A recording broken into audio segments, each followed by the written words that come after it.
ഇന്ന് തന്നെ ഡൗൺലോഡ് ചെയ്യൂ. കാണൂ നിങ്ങളുടെ ഫേവറേറ്റ് ഷോസ്. പ്രിയങ്കയോ? അവളെ ദഹിപ്പിച്ച് ചാരമാക്കിയതല്ലേ? ഇതുവരെ നമ്മുടെ എല്ലാവരുടെയും വിശ്വാസം അതായിരുന്നു. എനിക്ക് കുറച്ചു ദിവസങ്ങൾക്ക് മുമ്പ് ആ വിശ്വാസം മാറി.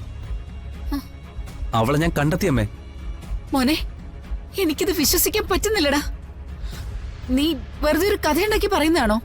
അല്ലമ്മേ, അന്ന് കൊല്ലപ്പെട്ടത് പ്രിയങ്കയല്ല. അവളെ ഞാൻ കണ്ടെത്തി. എങ്ങനെയാണെന്ന് അറിയണോ അമ്മയ്ക്ക്?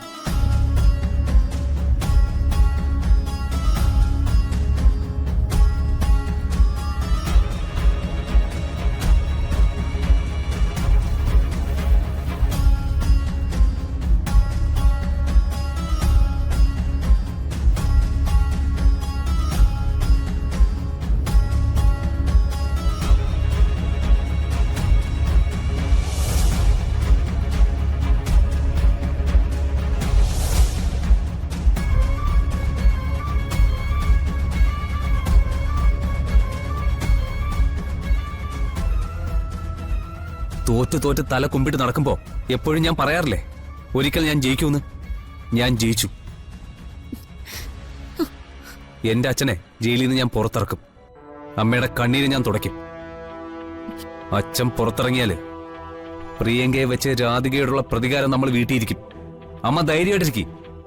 കേട്ട വാർത്ത അമ്മയ്ക്ക് ഇപ്പോഴും വിശ്വസിക്കാൻ പറ്റിയിട്ടില്ലടാ. എല്ലാം സത്യമായിരിക്കട്ടെ. കുറ്റവാളിയല്ലെന്നറിഞ്ഞ് ചന്ദ്രേട്ടൻ തിരിച്ചു വന്ന അമ്മയ്ക്ക് ഇവിടെ കുറെ കണക്കുകൾ തീർക്കാനുണ്ട്. പ്രിയങ്ക ഇപ്പൊ നമ്മുടെ കയ്യിലാമേ. അവള് കണിമംഗലത്തുനിന്ന് പോയപ്പോ ആരൊക്കെ സന്തോഷിച്ചോ, ഇപ്പോ അവരൊക്കെ അവളുടെ ശത്രുക്കളാ. എന്ന് പറഞ്ഞ ശത്രുക്കളുടെ കാര്യത്തില് അവളും നമ്മൾ ഒറ്റക്കെട്ടാ. ഞാൻ ഫോൺ വെക്കട്ടെ അമ്മേ. കോടതിയിലേക്ക് അച്ഛനെ കൊണ്ടുവരാനുള്ള സമയമായി. മോനെ മോനെ ഗൗതം,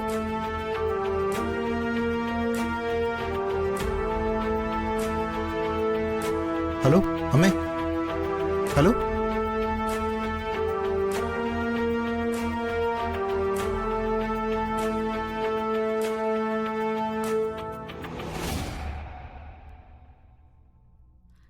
കണിമംഗലത്ത് അധികം വൈകാതെ ആരും പ്രതീക്ഷിക്കാത്ത ചില കാര്യങ്ങൾ നടക്കും.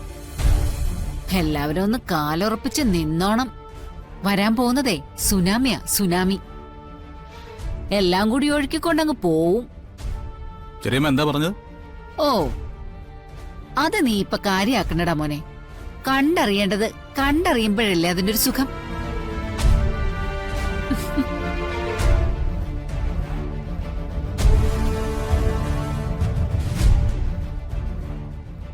ഈ വലിയ വലിയ പ്രതീക്ഷകളോട് ജീവിക്കുന്നവര് അതെല്ലാം ഒറ്റയടിക്ക് നഷ്ടപ്പെടുമ്പോ ചിലപ്പോ തലയ്ക്ക് വെളിവില്ലാതാവാറുണ്ട്.